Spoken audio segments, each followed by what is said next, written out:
Bismillahirrahmanirrahim. Assalamualaikum warahmatullahi wabarakatuh. Yang saya hormati Bapak Menteri Pendidikan Dasar dan Menengah, Bapak Profesor Dr. Abdul Mukti MED. Yang saya hormati PLT Kepala Badan Kepegawaian Negara, Bapak Dr. Andes Haryomo Dwi Putranto, MHum. Yang saya hormati Deputi Bidang Pembinaan, Penyelenggaraan, Manajemen Aparatur Sipil Negara, Dr. Herman MSI. Yang saya hormati Deputi Bidang Sistem Informasi dan Digitalisasi Manajemen Aparatur Sipil Negara, Bapak Suharmen, Eskom MSI. Deputi Bidang Sumber Daya Manusia Aparatur, Pak Abah Subagia atau yang mewakili. Deputi Bidang Koordinasi Peningkatan Kualitas Pendidikan dan Moderasi Beragama, Prof. Warsito. Terima kasih Prof. sudah hadir. Direktur Jenderal Otonomi Daerah atau yang mewakili, Bapak Ibu pimpinan tinggi Madya dan Pratama di lingkungan Kemendikdasmen yang hadir, para SKM, Pak Dirjen, kemudian Bapak Ibu Direktur dan semua yang hadir, dan juga Pak Menteri kami laporkan yang hadir ini bergabung secara daring melalui Zoom, Kepala Dinas Pendidikan Provinsi Kabupaten Kota seluruh Indonesia, lalu Kepala UPT Kemendikdasmen seluruh Indonesia menyaksikan secara daring dan juga disiarkan langsung dari kanal YouTube Kemendikdasmen dan Ditjen GTK. Pertama tentu puji syukur mari bersama kita panjatkan pada Allah Subhanahu wa taala, Tuhan yang Maha Kuasa, karena memberikan kita nikmat sehat, nikmat sempat sehingga dapat mengikuti kegiatan yang sangat penting pada siang hari ini, yaitu rilis pembaruan pengelolaan kinerja guru, kepala sekolah, pengawas sekolah tahun 2025. Saya senantiasa berdoa agar kita semua selalu dalam lindungan Allah Subhanahu wa taala, dalam keadaan sehat dan mendapatkan berkah serta kebahagiaan dalam menjalankan aktivitas kita sehari-hari. Saya juga bersyukur karena hari ini kita dapat bersilaturahmi dalam rangka mewujudkan bersama-sama cita-cita besar kita, yakni membangun pendidikan yang semakin berkualitas, pendidikan yang bermutu untuk semua. Bapak Menteri yang saya hormati, pada kesempatan ini kami laporkan bahwa pengelolaan kinerja sudah pernah diluncurkan pada tanggal 19 Desember tahun 2023. Saat itu melalui platform Kemendikbud Ristek bersama dengan e-kinerja BKN, dan sudah diterbitkan surat edaran bersama antara dua institusi, dan pengelolaan kinerja tersebut sudah mendapatkan hasil, yaitu 1,7 juta guru ASN yang sudah mengisi atau mengimplementasikan, dan data sudah mengalir di CASN BKN. Kami laporkan juga pada saat implementasi banyak laporan terkait dengan penggunaan platform tersebut, dan Pak Menteri memberikan arahan kepada saya untuk melakukan peninjauan kembali dan penyempurnaan platform yang sudah ada. Dan arahan dari beliau berdasarkan masukan dari masyarakat, sehingga pada hari ini kami melakukan rilis kembali pembaruan pengelolaan kinerja, tetapi melanjutkan kembali kerjasama dengan BKN, bukan hanya sekedar melanjutkan kerjasama, dan juga memperluas kerjasama ini bukan hanya guru dan kepala sekolah, tetapi juga pengelolaan kinerja untuk pengawas sekolah. Dengan adanya lanjutan kerjasama ini, maka mulai 1 Januari tahun 2025, guru, kepala sekolah, dan pengawas sekolah akan melakukan pengelolaan kinerja dengan pembaruan yang hari ini akan dirilis oleh Bapak Menteri bersama dengan Kepala BKN. Namun saya berpesan kepada seluruh guru di Indonesia, guru ASN yang masih melakukan pengelolaan kinerja, silahkan dilanjutkan hingga tuntas sampai tahun 2024 ini. Pak Menteri yang saya hormati, saya menyampaikan terima kasih juga kepada semua pihak yang telah mendukung dan terlibat dalam pembaruan pengelolaan kinerja ini.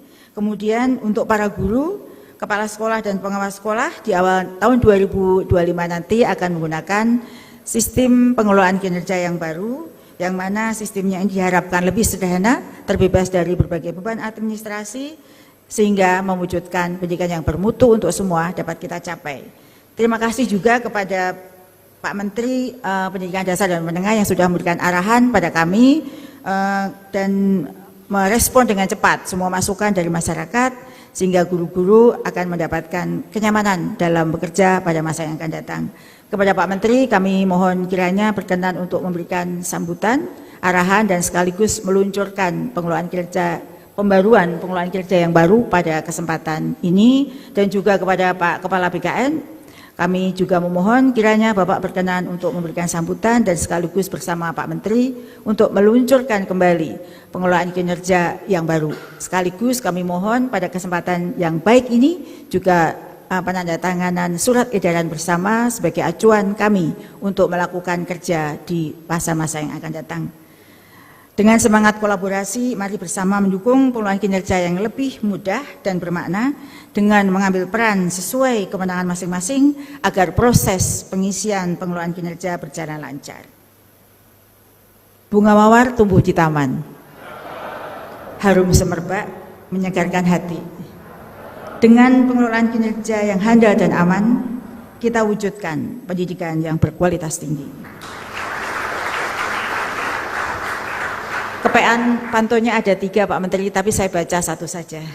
Demikian Bapak Ibu yang saya hormati, terima kasih atas perhatiannya, dan pada kesempatan berikutnya mohon berkenan Pak Menteri dan Pak Kepala BKN untuk meluncurkan pengelolaan rilis pembaruan pengelolaan kinerja guru, kepala sekolah, dan pengawas sekolah. Demikian, sekian, terima kasih. Assalamualaikum warahmatullahi wabarakatuh. Terima kasih kami kepada Direktur Jenderal Guru dan Tenaga Kependidikan, Ibu Nunuk Suryani yang telah menyampaikan laporannya.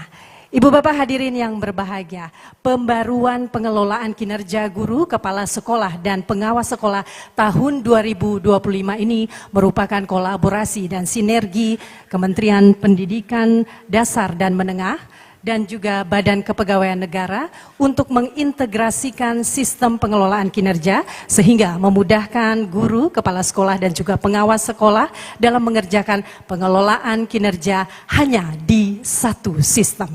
Baiklah, hadirin yang berbahagia, selanjutnya marilah kita ikuti bersama sambutan pelaksana tugas Kepala Badan Kepegawaian Negara. Kami mohon perkenan Bapak Haryomo Dwi Putranto.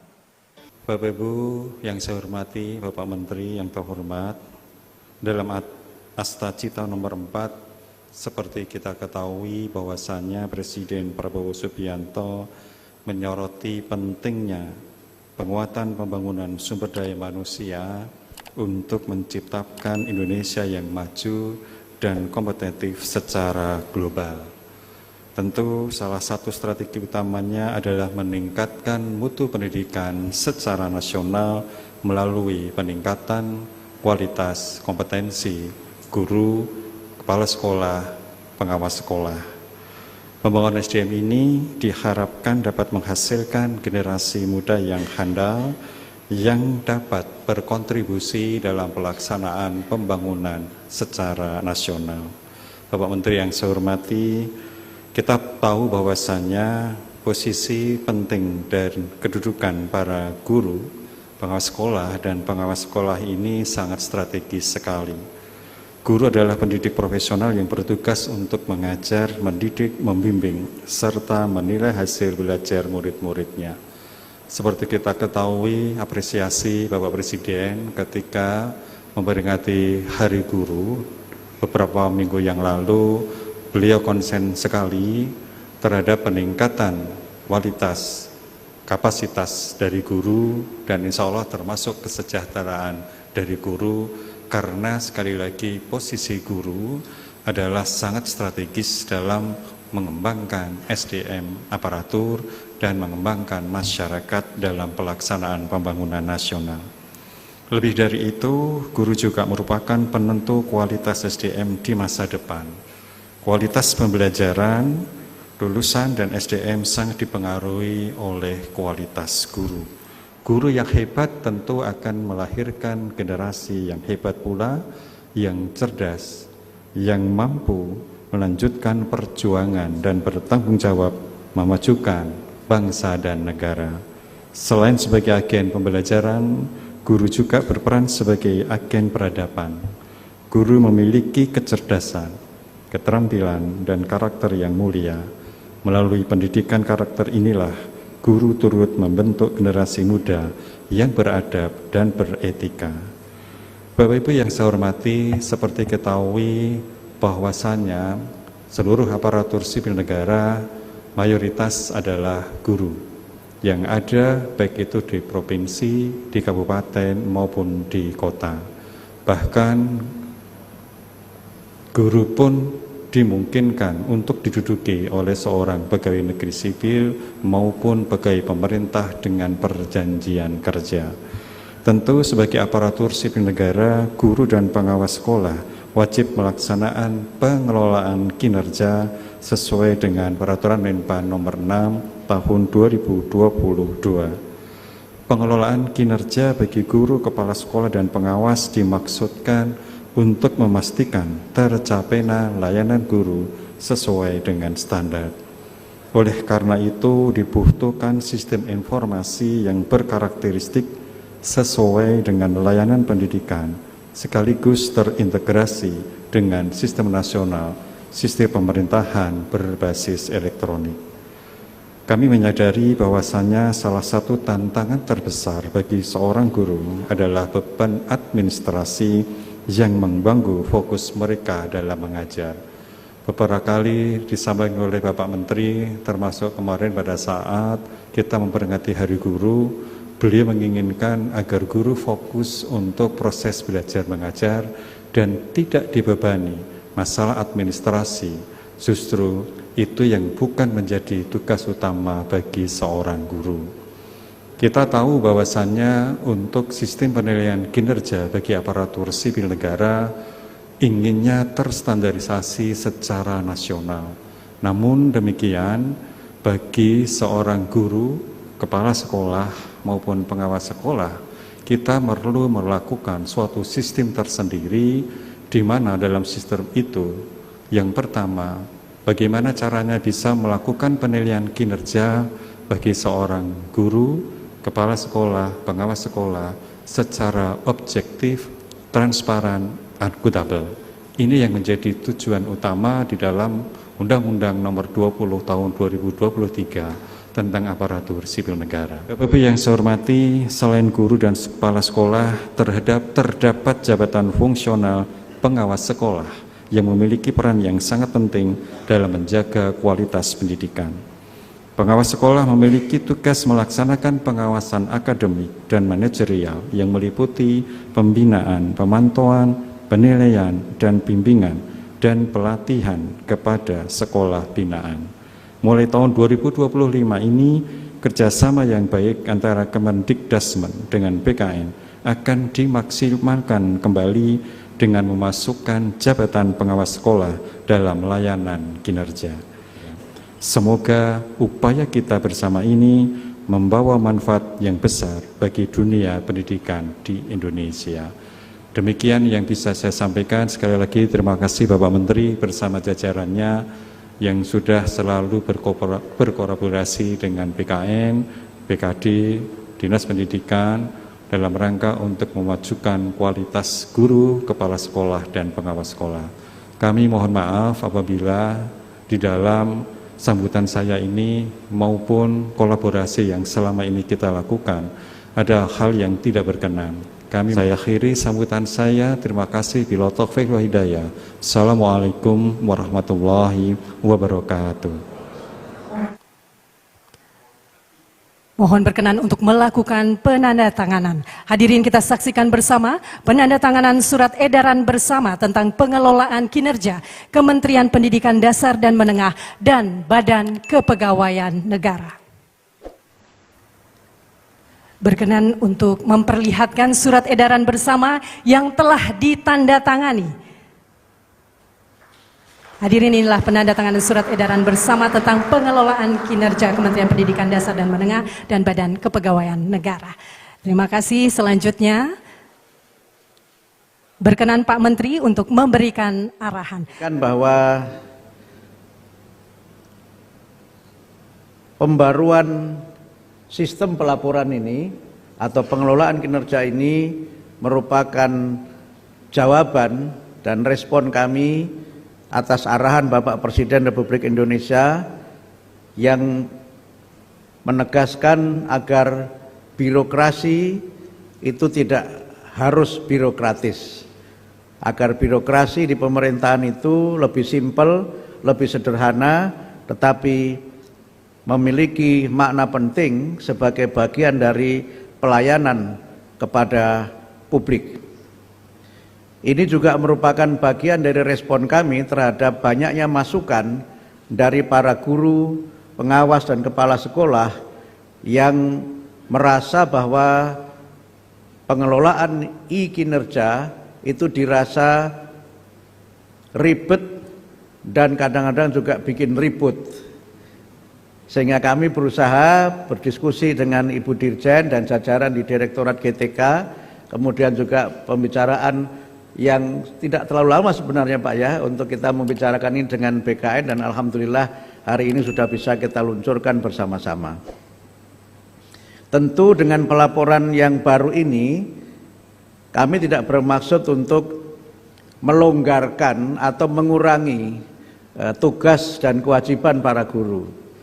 Sistemnya yang kami rubah, komponennya yang coba kami susun kembali, karena pada dasarnya tugas guru itu sudah melekat di dalam undang-undang guru dan dosen.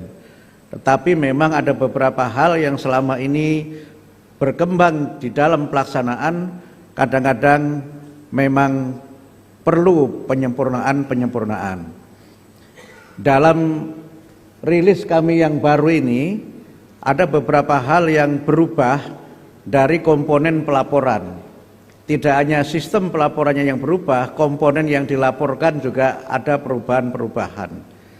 Dalam sistem yang lama, guru hanya melaporkan pemenuhan jam mengajar, yaitu 24 jam, sekurang-kurangnya 24 jam dalam satu minggu. Sehingga banyak guru yang sering saya bercanda, guru yang dari lonceng ke lonceng, karena tidak bisa memenuhi 24 jam mengajar di satu sekolah, karena memang jumlah kelas yang terbatas dan jam mengajar yang juga terbatas. Sehingga karena harus mengejar dari lonceng ke lonceng itu, tugas guru yang sangat penting yaitu membimbing peserta didik, membimbing para murid itu seringkali tidak dapat terlaksana dengan sebaik-baiknya. Saya sering menyebut sebagian guru itu adalah guru yang hit and run, datang untuk mengajar, setelah itu kabur entah kemana kita tidak tahu. Nah, dengan pola kinerja yang baru ini, maka guru tentu harus menunaikan tugas utamanya yaitu mengajar. Tetapi tidak harus 24 jam mengajarnya itu. Mengajar sesuai dengan jadwal dan mata pelajaran yang ada di sekolah itu. Kemudian pemenuhan yang lainnya untuk 24 jam itu bisa berasal dari membimbing peserta didik. Ini ada di dalam Undang-Undang Guru Dosen yang tadi Bu Dirjen menyampaikan 5M itu salah satunya adalah membimbing. Sehingga sekarang ada kesan karena sibuk kesana kemari, tugas guru sebagai pembimbing itu belum terlaksana secara maksimal. Dalam pelaporan yang baru ini, guru sebagai pembimbing nanti bisa dihitung dengan jam tatap muka. Kemudian yang kedua, guru juga memiliki kewajiban untuk meningkatkan kualitas profesionalnya. Saya belum ketemu bahasa Indonesianya, yang populer kita kenal dengan continuing professional development. Sehingga proses-proses di mana guru meningkatkan kompetensi ini juga kita hitung dengan jam tatap muka. Yang itu ada ketentuan dalam 1 tahun dia harus memenuhi berapa jam untuk dia meningkatkan kualitas diri. Sehingga pelatihan-pelatihan untuk para guru nanti akan kita selenggarakan, dan itu merupakan bagian dari 24 jam tatap muka itu. Karena sekarang banyak pelatihan yang abal-abal dan asal-asal, dan banyak seminar-seminar yang kaleng-kaleng, yang kadang-kadang tidak menjadi bagian dari peningkatan kompetensi dan kualitas guru. Sehingga dengan pelaporan yang baru ini, guru tentu kita tuntut untuk meningkatkan kualitas diri, mengikuti pelatihan-pelatihan profesional, dan itu kita hitung sebagai jam tatap muka. Kemudian yang baru lagi adalah keaktifan guru di masyarakat. Karena banyak juga guru yang dia selesai mengajar sudah, dia tidak aktif di masyarakat.